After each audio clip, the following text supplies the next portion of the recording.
Thank you for the eye-opening speech. And talking about Wendy Doniger, she wrote a book on Hinduism, right? And they nominated her for, New York Times nominated for the best book or something. All the Hindu activists in here wrote all the mistakes she made and a lot of criticism, all the false and gross stuff she wrote. And so after all these letters from the Hindu activists, they dropped her. Then what happened?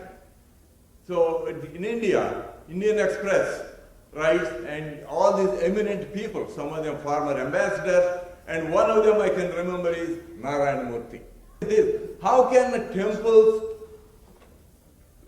help you in doing what you are doing? Okay, so I'll assume that I'll just process the last sentence, the question. That's it. Yeah. Okay.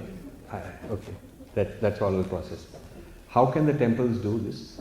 You know, traditionally, temple was not just for bhakti, but also for seva, karma, also for Raj Yoga, meditation, also for learning, Saraswati temple, learning, discussion, discourse, debate. So, I think it was important to first build the foundation, get proper, which has been built, hundreds of temples are there. And now I think we have to always ask, why aren't the young people here? They're only here till the young age when the their parents drag them. But when they leave home and they have to make their own choice, they're not coming. Why? Does that mean that the temples are one generation only for the people who came from India and they'll be gone? Because then it's not sustainable.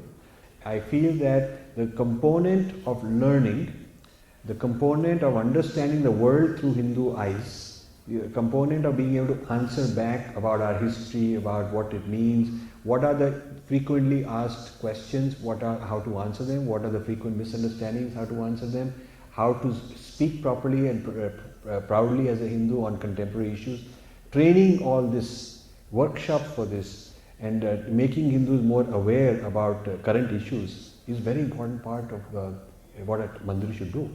And so I am happy to say that some mandirs are beginning to do that. I just came back last weekend from Toronto. There were 6 temples that hosted me, some of the very big temples. And some of them called me for a second time because I was there a while back also. And I'm very happy to say some organizations like Chinmaya Mission, every town I go to, they want me. We had a great event in Washington, we had a great event in Toronto, now we'll have in other places. So gradually I think mandirs are beginning to become more confident as we as Indians become more confident. We have political clout in the community. We realize that in America you don't have to be afraid of your religion. You don't have to say I'm secular, you can say I'm Hindu. You can say I'm Christian.